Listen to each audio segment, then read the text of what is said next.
that we've seen time and time again. It's almost kind of a joke at this point because I don't think that any of these people actually play video games. I think that they just use video games as a way to kind of step up to get to another outlet. They can't go and be, some kind of protest person all the time.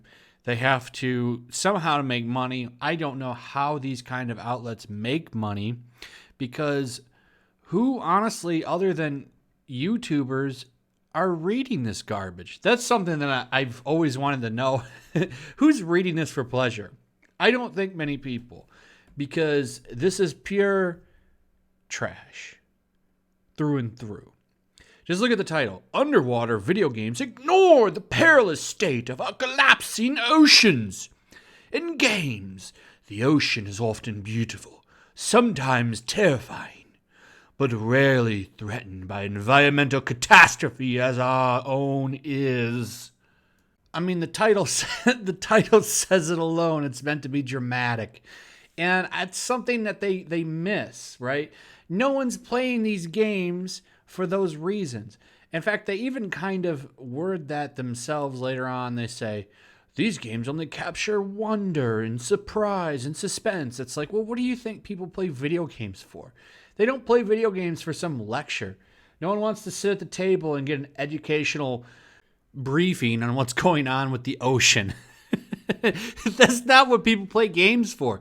It's so funny to me that these people are journalists and supposedly do research on things and fail to understand the reasonings for why people play video games. It's funny because they bring up this game down here in a second, and I'm going to get to it. So it starts off kind of giving a little bit of history on what they think is going on with the sea and stuff, talking about how bad it is. And I'm not saying that there isn't some bad stuff going on. There sure is. However, that's not what I'm looking for when I play a game. See, these people want this stuff in your face all day long. There is no escape. There is no fun. There is no unwinding. You need to be thinking about this stuff all the time. Even in your leisure time. You don't get leisure time, actually. You need to be worried all the time. So they start off here saying, hey, if you want battle and warfare, you have all kinds of options like Call of Duty and Battlefield. But, if you were looking to get into something more leisurely, like Subnautica, they give you this game. They say, one game that's great is Echo. Why is that? Well, this game wins the climate challenge. That's exactly the kind of game that you want to play, right? This is what you want. I don't even know, is this even a game? Yeah, Echo, honored as a game that addresses the change. It's like, this isn't what the average person wants to play. I bet you, I've never even heard of this game, and I'm like on Steam all the time looking for, new and interesting games. I've never heard of Echo. I have heard of Abzu, if that's what you call it, or Subnautica, games they reference here. I've heard of those, but not any of these garbage games that fit their standard. So anyway, let's go ahead and start here. I think this is a better spot. We're going to skip the first two paragraphs because, this is a terrible article anyway. And yet, while we have lots of games that focus on the ocean, either on our planet or others, we don't really have many games that center on the horrors of what's happening to it. I don't mean some kind of panicking alarmist game that asks you to understand the tragedy of the dying whales. I mean, this is on a more practical level. Yet you literally just recommended a game as the best ocean game, this thing that wins awards for talking about it. So don't play that now, not after you just played that card. Come on. So disingenuous, man. I mean this on a more practical level. The nightmare that is happening to our oceans seems right out of a terrifying science fiction story. There are pockets of this world where farm runoff creates massive fungal blooms, a vast explosion of life that saps the water of oxygen and leaves nothing but oxygenless dead water behind as it sinks to the sea floor. Does this sound like a game anybody wants to play? Does anybody want to play this video game? I'm just wondering. Do you want to play a game where you learn about farm runoff? Who do they think plays video games? That's what I wonder. Is it just? I don't think any of these people they're like, yo, what's this guy's name? Wrote this, Cameron. Cameron, you're on video games. Cameron, cover Subnautica. Well, I've never played Subnautica, sir. Well, just write a little activist piece about it. And it don't really matter if you play the game. Just read the paragraph description on Steam. That should be enough to get you there. So the rest of that paragraph is pretty much the same thing. We can go and skip down again. It's an apocalyptic time down there, but it seems like the oceanic focus of games is always on one of two things: wonder or surprise. No shit. I mean, what is it supposed to be? You're doing a game based in the ocean where, yes, it's supposed to be wondrous and full of surprise because it's the ocean. It's kind of like space, which they point out, I guess Subnautica was supposed to be in space, but they changed it. I don't know if that's true or not, but that's just what they're saying. So you get where they're going here. They don't even understand games at all. And it's a point that's been driven home by me, other YouTubers. I'm sure the Quartering has said that many times. Like, they don't understand games. It's very apparent and honest that none of these people play video games. But it's still fun to go through their articles and make fun of them because they're stupid. They don't make any sense. They don't make any sense at all. So continuing on, in the category of wonder, we have the endless ocean games, Far Sky. Do you mean Far Cry? Or is that actually a game, Far Sky? I'm not sure. Abzu, if I'm saying that right. These games take us down into the depths and show us the wonder of this strange landscape that so few of us experience in any real way. The challenges are different from our terrestrial ones, but darn it, overcoming them is just as good as the coral-wrapped kelp foster world beneath the waves. This is a similar ethic to these games that place us right at the top of these waves. Salt, Sea of Thieves, Raft, Submerged, and others. These games give us wonder in front of us paired with an ever-present danger from below. It's like we're always hanging by the thinnest thread. What is this point of this article? Now it seems like you enjoy the games, or you're writing like something for your creative writing class. You're doing a hard, this is not convincing me of your point. It's like you're describing how great the games are. Okay, then it goes on to describe Subnautica and how great it is. So 2 more paragraphs are written in the same theme as that one I just read you, except that they're praising Subnautica and even BioShock a little bit here.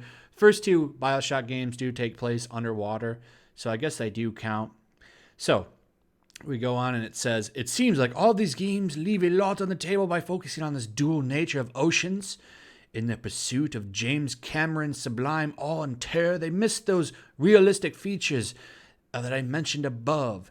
Even if you ripped them right out of our reality, would cause players to recoil in confusion and horror. Because this person knows how to design video games. That's why.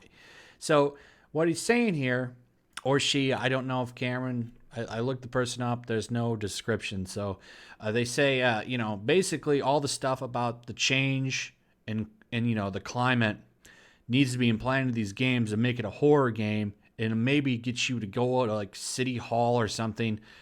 That's what I think is the point that they're trying to make here. These games that do try to address these problems, like Coral, an educational game that informs you about the coral reef and tasks you with bringing it back to life, have to do them through a single spectacular lens, as if the coral were something uniquely damaged about the sea. The real disturbing thing about the oceans is that they aren't all different from the land at all. They can still be decimated in their totality. They still die. They die just like we do. So I thought I'd check out this game, see if it's so great, because they make this game sound like it's the greatest thing ever.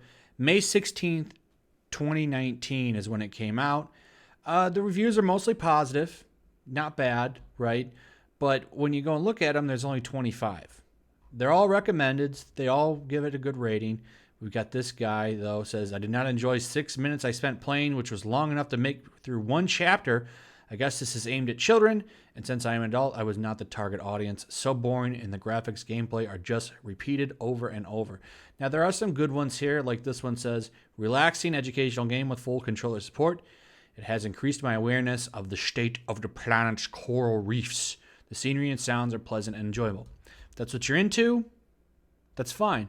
But I'd like to point out, here's a game that they bring up as a problem for not bringing it up. And then we look at all the reviews for this game. No, to be fair, this game has been out since 2016, August, but it has over 13,000 positive reviews. This game strikes me as being played more. And I don't want to say that there's no place for a game that's educational like that. I don't think there's a problem with that. But not everybody wants to play a game for those reasons.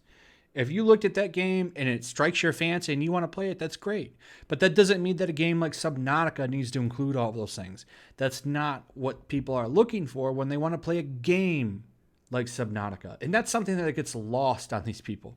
They say, strangely enough, one of the places I've seen this work done in interesting ways is tabletop gaming space.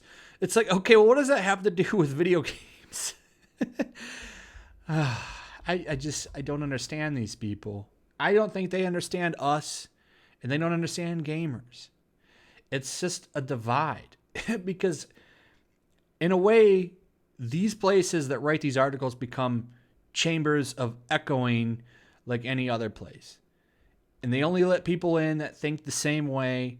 There's nobody in there that thinks differently. They'll boot them out of there. And in some ways, that's a problem in itself, right? So anyway, I hope you had fun making fun of this with me. I'm sure there'll be more. This is Saturday, so make sure you go outside, get offline. It's a crazy world on here all the time. You need to get away from it, I think, firmly for at least 24 hours sometimes. Yeah, that's it. Make sure you're still subscribed. Make sure you hit that subscribe button if you're new. Like, comment, and share the video. It seems that YouTube is no longer sharing these videos, so we depend on you. So like, comment, those also help, share, and check out my Twitch. There's a link for that in the description. Maybe we'll play some of these educational games over there. I just need a little bit of an audience. So follow me over there, come join me, and I'll see you guys on the next one. Peace.